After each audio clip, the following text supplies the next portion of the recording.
Yes, now ladies and gentlemen, it is Finn here. Welcome back to another video where of course today I'll be ranking from 30th all the way to 1st the placements for the Ballon d'Or 2021, the award that is handed out every single year to the best footballer of the calendar year. And of course in today's video we'll be discussing who was the best footballer of 2021 and ultimately who will be taking home the Ballon d'Or this year. Now, although I did say that the award is handed out every single year, as we know, in 2020 last year the Ballon d'Or was not handed out. Yes, I know we had a month or two without football, but the fact that Robert Lewandowski, after the year he had, he was absolutely robbed of the Ballon d'Or. So I wonder what kind of impact they'll have on the Ballon d'Or this year. On top of that, we've definitely had some very special, very memorable moments. Obviously, we also had the Nations League, which no one really cares about. We did have the Euros, which should impact, obviously, the Ballon d'Or. We had Copa America, we had all of those competitions. So at the end of the day, I believe predicting from 30th to 1st for the Ballon d'Or, it's going to be a tricky job, but you know what, I had fun kind of making this list and worry too much. Although there are 30 names to go through, don't worry, I'm not going to make this a half an hour to an hour long video. I am going to kind of rush from 30th to 11th place and then kind of take more focus onto 10th to 1st place, because let's be honest, at 30th place to 11th place no one really cares about. Majority of people are here to look at my top 10, if not just the winner of the Ballon d'Or. So as I said, 30th to 11th place we're going to kind of hurry through. But before we get into that, I want to ask you guys to put down in the comment section down below, put down your top 5 for the Ballon d'Or this year, from 5th to 1st place. What do you think the order is going to be? I'm interested to see your guys' opinions. And of course, if you're new to my channel or you're just not subscribed, make sure to subscribe down below to not miss more content like this in the future. Obviously, if you're new to my channel, I do lots of predictions, lots of analysis based videos. If that sounds like your cup of tea, then please do subscribe down below. It is of course always appreciated. But jumping straight into my top 30 for the Ballon d'Or this year, from 30th to 21st is where we're going to start off this video. The bottom of the Ballon d'Or shortlist, in my opinion, from 30th, starting dead last, I've got Luka Modric, Simon Kjaer, Raheem Sterling, Neymar, Moreno, Pedri, Bonucci, Martinez, Foden, and Azpilicueta. Now, I can already hear a bunch of fans clicking on this video, clicking off the video, clicking the dislike button, although you can't see dislikes anymore on videos. But worry not, I'm going to try justify the bottom 10 of my shortlist in quite a fast fashion to not waste your time. Basically, Modric, dead last. I don't think he's done absolutely anything this year, in my opinion. Yes, he was okay at the Euros, but the fact that he got ahead of some names, I think is absolutely criminal. The fact that he's there over the likes of Chiesa, Mendy, Memphis Depay, I think that is so criminal. I don't think Modric had a good year, and because of that, I have to put him dead last. Obviously, 29th place, Kjaer. I think obviously his leadership at the Euros was definitely shown. He had a good year with AC Milan, but other than that, I do think getting within the top 30 of the Ballon d'Or, I think that is a huge achievement, but I wouldn't put him any higher. Under that, obviously Raheem Sterling in 28th place. Now that's where I feel like a lot of people are going to click off this video. Look, Raheem Sterling, yes, he was the man who carried England definitely to the final of the Euros, him and Jordan Pickford maybe, but other than that, he did absolutely nothing in my opinion. I just don't think he had a good year overall with Manchester City. Let's be honest, he's a substitute for them at the moment. Jack Grealish at the moment seems to be starting ahead of him. Obviously Mahrez on the other side, you're not going to take him off for Raheem Sterling, but even before that, even before Grealish joined the club, in the back end of last season, once again, I just didn't think he was doing well at all. Obviously, it was a tiny bit of a shock when he started the Champions League final. As I said, other than the Euros, I don't think Raheem Sterling had a good year. Ahead of him, obviously, the likes of Neymar, once again, a position where maybe lots of people clicked off. Yes, I know PSG won a trophy or two last season, but if you cannot win League One then in the French League, then, I mean, what's the point? PSG is supposed to win the French League every single year. Obviously, Neymar, I do feel like, has struggled with injuries. That is a bit unfair of him. The day of recording, I mean, he's just picked up another injury for PSG and will be sidelined. I mean, unfortunately, just very injury driven. Because of that, his numbers aren't that great. I think he had a decent Copa America, but as I said, I'm not going to place him much higher than I did. And I do want you guys to remember that, once again, if you are going to just argue that a player who's in like 27th place should be at least 19th or 18th, guys, there's absolutely no point. If you don't win the award or you're not within the top 10, please don't argue about me how someone should move 5 positions up or 5 positions down. Whether you're 30th or 11th place, it really is just much of a muchness. There's no point arguing in it. I'm not going to care too much about that. Obviously, ahead of Neymar in 26th place, I put the likes of Gerard Moreno, who had an absolutely brilliant season with Villarreal. Obviously, was one of the top scorers in La Liga, won the Europa League. Solid year at the end of the day. Ahead of him, I put Golden Boy Pedri. Once again, played pretty much every competition, every single game. Barcelona, I think he was really, really brilliant. Has really broken into the first team. Obviously went to the Olympics, went to the Euros, was in the Euro team of the competition. Pedri, once again, a phenomenal year and will definitely work his way up the list the older he gets. After that, I've put the likes of Bonucci. Brilliant centre-back partnership with Chiellini. Obviously, Bonucci scored in the final of the Euros. Huge impact. Didn't have a great year with Juventus, although Juventus picked up a trophy or two. Once again, to be within the top 30 of the Ballon d'Or is a huge achievement. I just can't see myself pushing Bonucci any higher.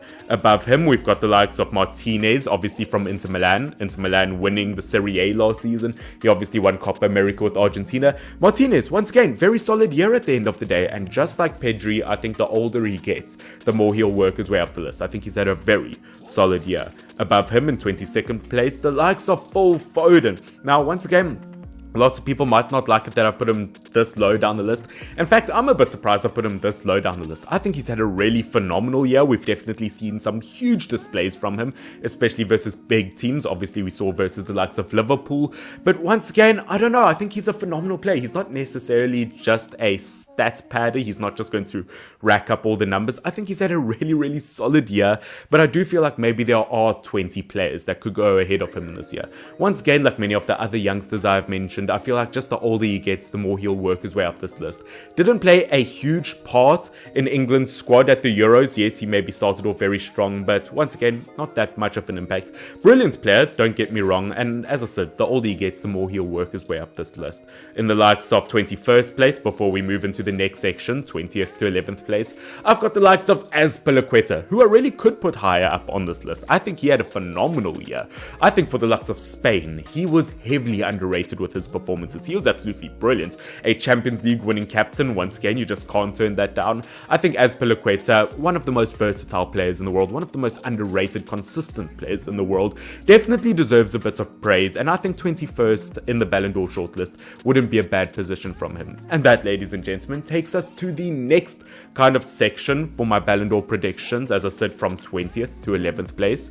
And jumping straight into that, 20th place, I've got Luis Suarez to Kevin De Bruyne, Mahrez, Bruno, Chiellini, Ruben Diaz, Barella, Mbappe, Cristiano Ronaldo, and Mason Mount. Once again, I know going to be very controversial. We've got some big names that aren't breaking into the top 10. And looking at 20th place, I think is a prime example. The likes of Luis Suarez, who left Barcelona, and I mean, no pun intended for Luis Suarez, it really bit Barcelona in the butt, but Luis Suarez ended up winning La Liga, obviously with Atletico Madrid, one of the top scorers. He had an absolutely brilliant season, but once again, maybe because he didn't end up getting to the final or winning Copa America, maybe that was a huge impact. I feel like this year's Ballon d'Or will be heavily influenced by the Euros, because majority of people do end up watching the Euros, and I feel like winning the Euros, it's going to have a bit more weight and value than anything that happens in the Copa America, unfortunately. Look, Luis Suarez had an absolutely brilliant year. Unfortunately, the competition is just so high. I mean, whether he's 20th or 15th place, once again, doesn't really matter, but I do think Luis Suarez had a brilliant year. 19th place, as I said, Kevin De Bruyne. Now, I know lots of people are going to comment that I put Bruno Fernandes in 7th place and that maybe Bruno Fernandes should be below Kevin De Bruyne.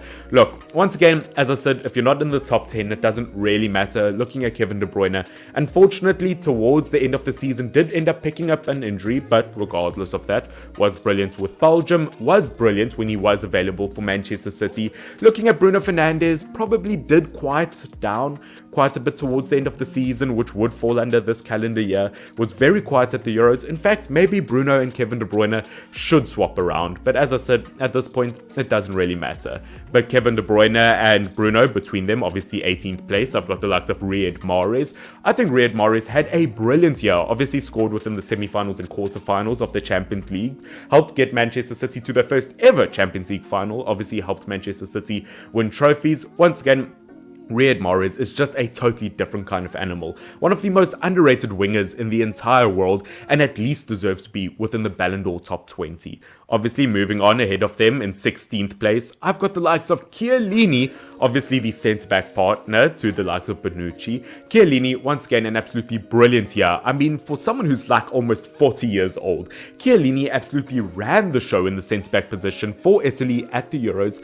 Pity he picked up a tiny bit of an injury, but when he was playing, he was absolutely marvellous. Once again, Juventus didn't have a brilliant year, which is why I struggled to put him closer to the top 10, but Chiellini, once again, absolutely brilliant year, and to put him above the likes of Kevin De Bruyne, Mahrez, Bruno, Suarez, players like that, I think Chiellini deserves it after the display he had. Obviously, ended up becoming a Euro winner.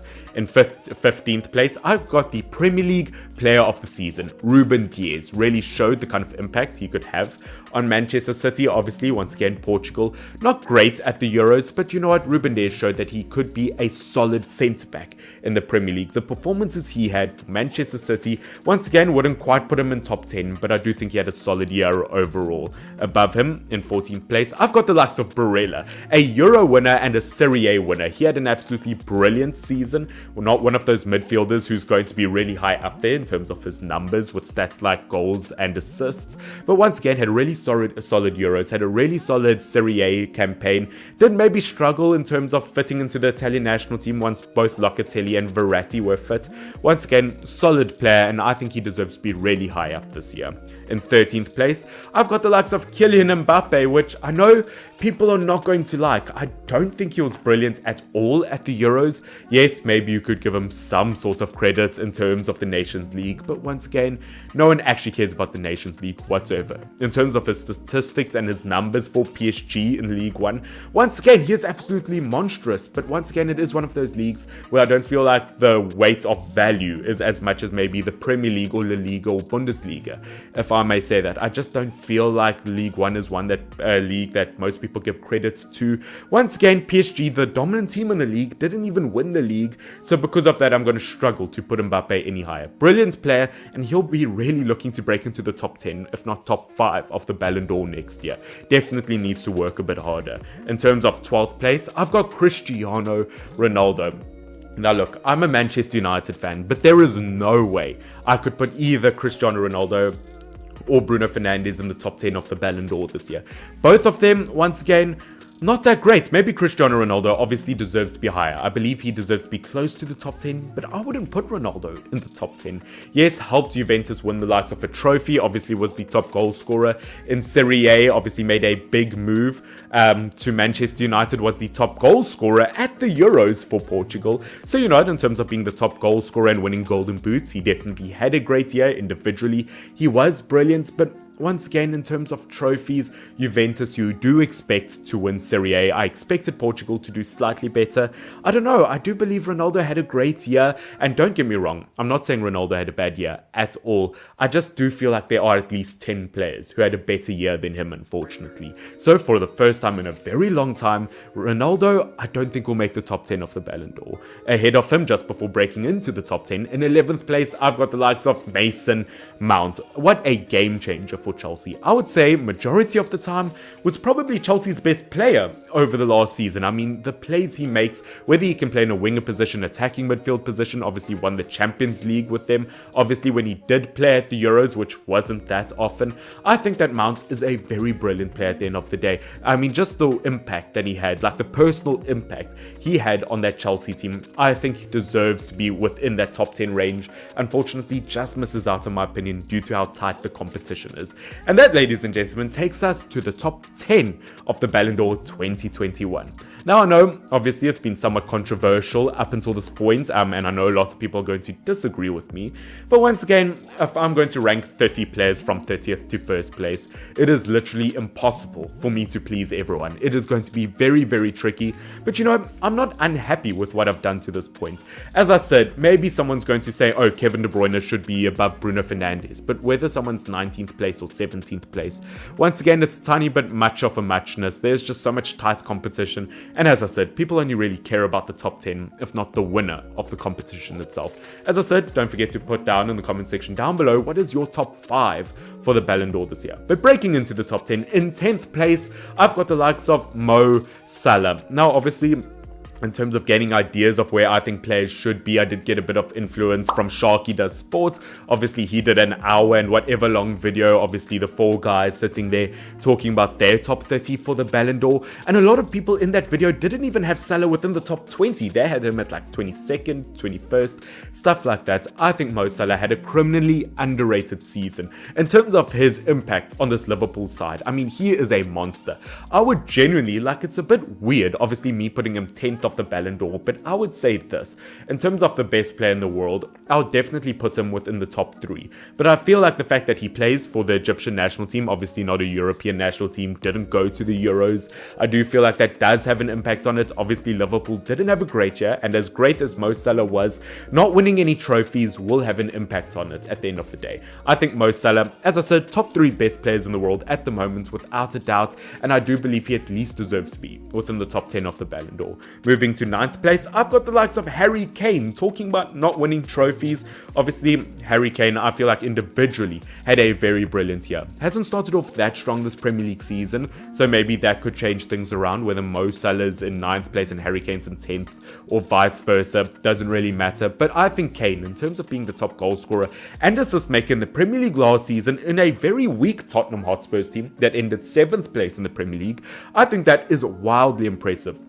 Obviously wasn't that high in terms of the goals at the Euros, but to captain an England team to the final of the Euros, their first final since 1966, once again, I think Harry Kane does deserve credit for that. Had a really good year, has started off slow though this Premier League season, that could impact it, but I do believe he should be in the top 10. Moving to 9th place, I've got the likes of another Italian in the likes of Gianluigi Donnarumma. Obviously an absolutely brilliant goalkeeper. I am surprised though that Eduard Mendy isn't within this top 30 shortlist. I thought he was absolutely brilliant for Chelsea and I thought it would almost be guaranteed. But obviously Donnarumma, the player to make the save to win Italy the Euros, got an absolutely monstrous move to the likes of PSG. Once again, just a brilliant goalkeeper at the end of the day, and I feel like he's got potential to turn maybe into the best goalkeeper of all time. The fact that he is still so young and has had such an impact on football, I think he's just a brilliant player at the end of the day. Obviously was brilliant for AC Milan, much like Simon Kjaer. I think Donnarumma, absolutely brilliant goalkeeper, and what he did for Italy at the Euros definitely deserves a top 10 spot. Now moving on to the likes of 7th place, once again, a player who actually hasn't won that much this year. He obviously won the Pokal Cup in Germany, and it is going to be the likes of Erling Haaland. Yes, once again, not a team that won the league this season, but I don't know if anyone expects anyone else other than Bayern Munich to win the Bundesliga, so not that much pressure on Borussia Dortmund. But Erling Haaland, once again, in terms of his numbers, he has been crazy. Ever since he's moved to Borussia Dortmund, he has scored 50 goals in 50 league appearances for Borussia Dortmund. Yes, although that doesn't all fall within this calendar year, just in terms of his numbers as a goal scoring striker, he is absolutely magnificent. In terms of the Champions League, he is magnificent, and I just think Erling Haaland, the season and the year he's ended up having in 2021, deserves to be within that top 10. Now moving on to 6th place, just outside of the top 5, I've got the likes of big old Romelu Lukaku. Now say what you want about Romelu Lukaku. Once again, as I said, I'm a Manchester United fan, but I think Romelu Lukaku has really turned into a world-class striker. Hasn't quite shown it at Chelsea yet, although he did start scoring off early for Chelsea, but he did pick up an injury, so he's kind of recovering from that. But in terms of winning the Serie A with Inter Milan last season, obviously he was the top goal scorer, or the second top goal scorer in the Italian league under only Cristiano Ronaldo. In terms of his performances for Belgium at the Euros, once again, absolutely monstrous player, and the year he's had, I mean, he could definitely be put within the top 5 best strikers in the world at the moment. Once again, absolutely monstrous year he's ended up having, and once again, just one of those players I believe does deserve to be within the top 10 of the Ballon d'Or this year. Absolutely incredible year for him. And that, ladies and gentlemen, obviously takes us to the top 5 of the Ballon d'Or this year. Now starting off in 5th place, obviously, this is where we've got some absolutely huge names. Well, I mean, it's the Ballon d'Or. All of these names are huge to an extent. But in 5th place, I've got a man who's really recovered his international career in the likes of Karim Benzema. Once again, absolutely monstrous. In terms of France, obviously ended up winning the Nations League. That is huge since he's rejoined the national national team after 5 years not playing for France. Obviously, he's got that deadly partnership with Kylian Mbappe. I just think Benzema's had a fantastic year. One of the top goal scorers in La Liga last season. And at the moment, he has looked so deadly in La Liga and has showed that even though Messi and Ronaldo don't play in the league anymore, that doesn't mean that they're missing superstars. Karim Benzema has had a fantastic year and has showed maybe he's one of the most underrated strikers of all time. I think Karim Benzema, what he's done for club and country this year, does deserve to be within the top 5 of the Ballon d'Or this year. Genuinely, there are some people who are talking about maybe he should win the Ballon d'Or, and if he ended up winning the Ballon d'Or this year, I have to say, personally, I don't think it would be too much of a shock. I don't think it would be the most shocking Ballon d'Or placement. I mean, saying that 2-3 years ago we had Modric win the Ballon d'Or, and if he can win the Ballon d'Or 2-3 years ago, I think Karim Benzema could win it this year with the performance he's had. Now moving on to 4th place, I've got the likes of another Chelsea player in the likes of Jorginho. Once again, absolutely fantastic year for him. Obviously ended up winning the Euros, won the Champions League with Chelsea. Now I know a lot of people are going to be talking about the fact that he should be 3rd or 2nd, but in 3rd place, I've got the likes of good old cheeky N'Golo Kante, another Chelsea player. Now I think the impact that both of these two players had on Chelsea, they have both been mammoth performances they've put in. I think in terms of the 2021 season as a whole, maybe Jorginho was better, but N'Golo Kante was definitely the star man at the back end of last season. And at the end of the day, the back end of last season does fall within this calendar year. Obviously, he was the man of the match in the Champions League final, the quarterfinals, the semi-finals. N'Golo Kante had a monstrous year. He started off this Premier League season really strong. Obviously, in terms of the Euros, his partnership with Paul Pogba, N'Golo Kante just had a brilliant year, and I think he's just one of those players that everyone wants him to do well. So for N'Golo Kante to be put in 3rd place and Jorginho in 4th place, I don't think many people have problems with that. Two brilliant Chelsea midfielders, both brilliant years from the both of them, and it'll be interesting to see who places against each other in the Ballon d'Or, who will be 3rd, who will be 4th, or wherever they ended up placing. As I said, Jorginho, brilliant year, but for me, N'Golo Kante just edges it. And that, ladies and gentlemen, takes us to the big moment, the winner of the Ballon d'Or 2021. Now, of course, as I said, looking at this competition, I feel like so many people are going to be so divided in terms of who they think should win the Ballon d'Or this year. Obviously, looking at the likes of Lionel Messi, his numbers were insane in La Liga last season. The amount of goals he ended up getting, the impact he had for Barcelona. Unfortunately, Barcelona in terms of the Champions League haven't been brilliant for a long time. In terms of winning the Copa America, Lionel Messi was absolutely untouchable, finally winning an international trophy, the missing puzzle piece that many people have been asking for years now. And not just that, he was the top goal scorer, the MVP, and the top assist maker at the Copa America. I mean, he had a fantastic season. Looking at Robert Lewandowski, a player much like Erling Haaland, once again, in terms of his numbers in the Bundesliga. Absolutely insane, Robert Lewandowski not winning the Ballon d'Or last year could take a huge impact because lots of people feel like maybe Lewandowski still deserves a Ballon d'Or. Messi's already got 6 Ballon d'Ors. Maybe he doesn't need another one. Maybe give this one to Lewandowski, which I really hope it doesn't come to that. I really hope that's not the reason if Lewandowski does end up winning it. I hope that he does earn it off of his accolades this season, because in terms of a goal scoring striker, I have to say, he probably, in terms of a number 9 striker, is the best in the world. I feel like every time I look up Robin Lewandowski, he's ended up scoring a hat-trick. So to look at Messi and Lewandowski, it's going to be a tricky one. But ladies and gentlemen, I've gone for the likes of Lionel Messi as the winner of the Ballon d'Or 2021. As I said, I know it's going to be controversial because that does mean Lewandowski is in 2nd place. Once again, Lewandowski unfortunately is part of the Poland national team, or nothing offensive, or I don't mean any offense to the Polish national team. I think you've got great individuals, but you're not going to end up winning the Euros, where Argentina is a very strong team that always looked likely to win Copa America. But unfortunately for me, Robert Lewandowski, I don't think will win the Ballon d'Or. I mean, if he does win it, I think it'll be out of sympathy for last season. Once again, in terms of his numbers, in terms of racking up the goals, there's no player better than him in the entire world. But I just think after winning